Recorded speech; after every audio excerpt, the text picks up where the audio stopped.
Olá, meus queridos alunos do sexto ano. Meu nome é Ibis Fernando, eu sou professor de ciências e hoje nós iremos começar mais uma aula do EducaPE. Hoje eu vou falar para vocês sobre processo e separação de misturas.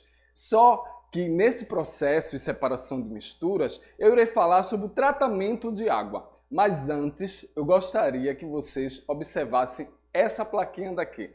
Essa plaquinha daqui, gente, é do EducaPE.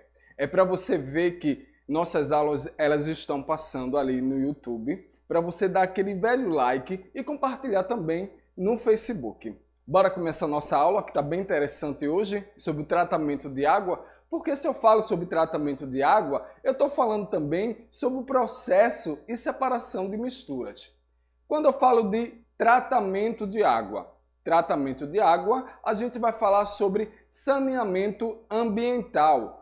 E o que é o saneamento ambiental? É o tratamento de água, né? Que é um conjunto de procedimentos que são físicos, químicos e biológicos, que são aplicados na água para que ela fique ali, em condições adequadas para o consumo, ou seja, a água ela fique potável. E em caso assim de recebermos uma água de má qualidade, isto é, pode causar muitos prejuízos à saúde da população. Esses prejuízos podem ser diarreias, infecção intestinal, vômitos, vermes, micoses. Então eu coloquei algumas imagens para você ver sobre a questão da diarreia, em relação à questão da água que foi maltratada. Então você pode ter diarreia pela água que foi maltratada, através também de uma infecção intestinal. Você pode ver que tem um menino que está vomitando por causa da água. A água também pode vincular vermes, né? E algumas micoses e etc. Muitas doenças que podem ser vinculadas através da água.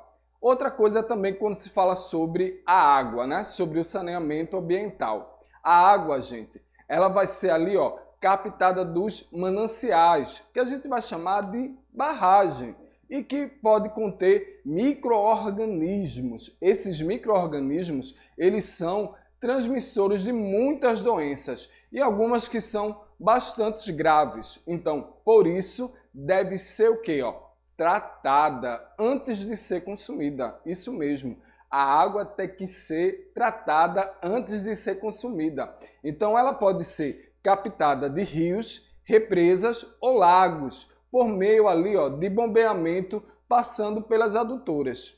É muito importante quando a gente fala que a água ela é captada por rios, é porque algumas empresas, algumas indústrias, elas colocam o seu lixo tóxico diretamente no rio. Então a água ela está poluída. Então é por isso que é necessário para que ela passe por um tratamento. Então, esse tratamento vai para onde? Vai chegar lá na ETA, que é a Estação de Tratamento de Água, onde vai passar por alguns processos de separações. Está aí o nosso assunto de hoje, essas separações de misturas que eu irei falar, que é em relação à questão da água. Então, primeiro, o que é que acontece? A gente vê aí uma imagem de um rio, né? Tem a captação. A água ela vai ser captada dos mananciais, dos rios, das barragens, de poços e etc. Depois da captação, a água ela vai lá para a ETA, né? Ela vai passar por um processo que a gente chama de coagulação e floculação. O que é que vai acontecer nesses processos? Os reagentes utilizados são ali denominados de coagulantes, que normalmente são o sulfeto de alumínio e o cloreto férrico. Então, esses coagulantes daí, o sulfeto de alumínio e o cloreto férrico, vai fazer com que essa poluição ela se aglutine para formar ali os flocos. Então, vejam só, quando a gente fala de floculação e está falando da água, a gente está dizendo que existe ali impurezas que são presentes na água. Então, elas são agrupadas pela ação do coagulante. Então, em partículas que são maiores, que a gente vai chamar de flocos, que possam ser, lógico, removidos ali pelo processo de decantação que a gente viu na aula passada. Então, na coagulação ocorre o fenômeno de agrupamento das impurezas presentes na água e na floculação, a produção efetiva de flocos, que nessa etapa também ela poderá ali, ser necessária a utilização de um alcanalizante, que a gente chama de cal hidratada ou cal virgem.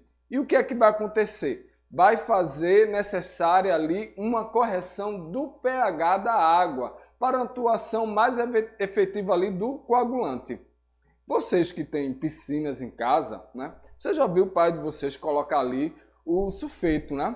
Então, quando ele coloca lá, você pode ver que com o tempo vai formar ali aqueles flocos. É justamente para poder limpar a piscina. E depois ele vai lá, limpa a piscina sem precisar despejar aquela água da piscina.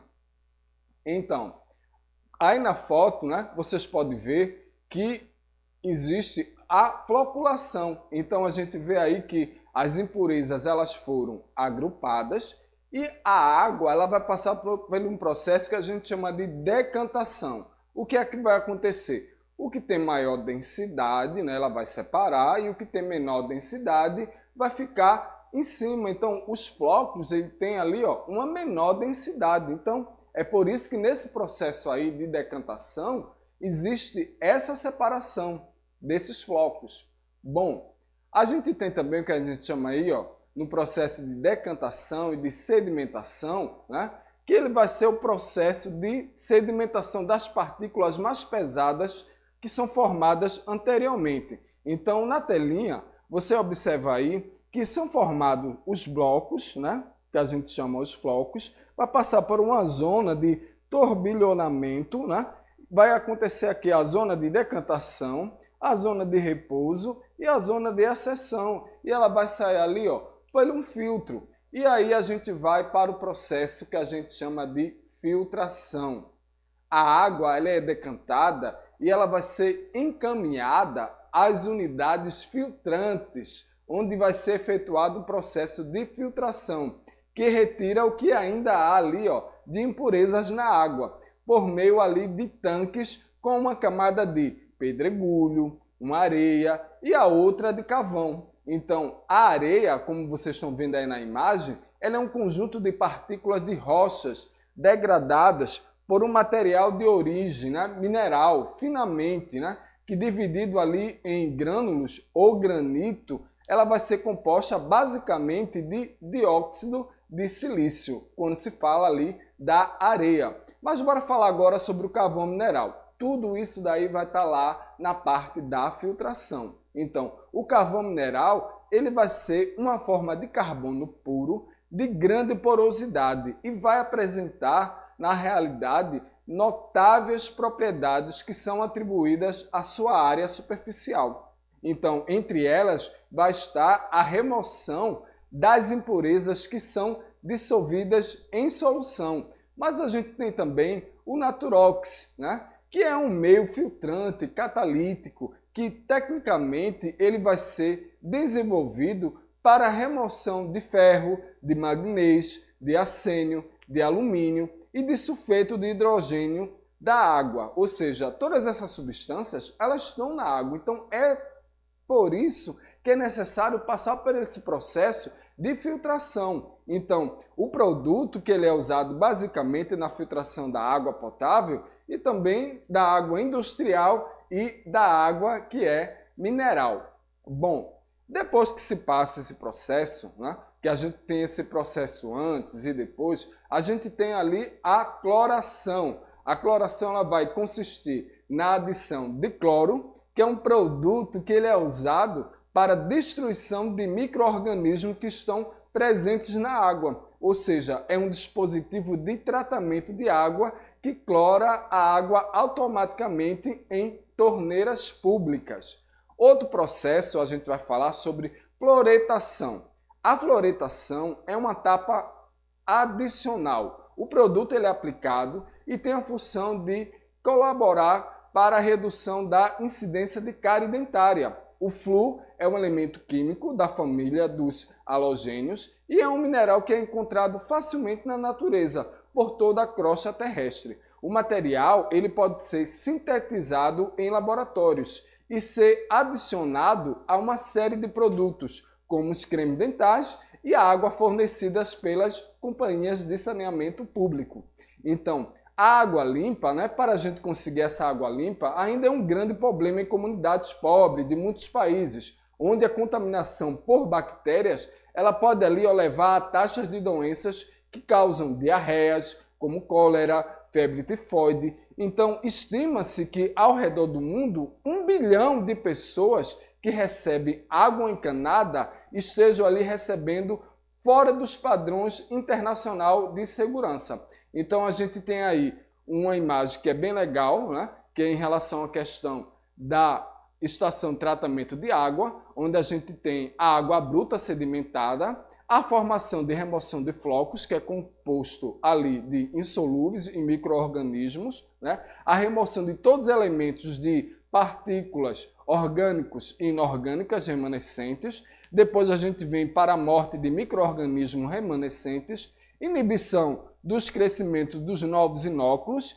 e a água tratada, que vai passar também depois para a distribuição. Então, nessa imagem agora final que eu coloquei para vocês sobre a ETA, a gente vê bem claro, veja só aqui, ó, a captação, depois vai para uma bacia de tranquilização, vai passar por um processo de floculação, decantação, depois vem para a filtragem, a difecção, que a gente adiciona lá o cloro, o cal, o flu, depois para o reservatório e vai para a distribuição para as casas, para as indústrias, para os apartamentos. Isso aí a gente chama da ETA, que é a estação de tratamento de água. Eu espero que vocês tenham gostado da aula de hoje sobre o tratamento de água. Viram que para se falar do tratamento de água, a gente tem um processo de separação de misturas? Então, vou ficando por aqui. A gente se encontra na próxima aula do Educa PE.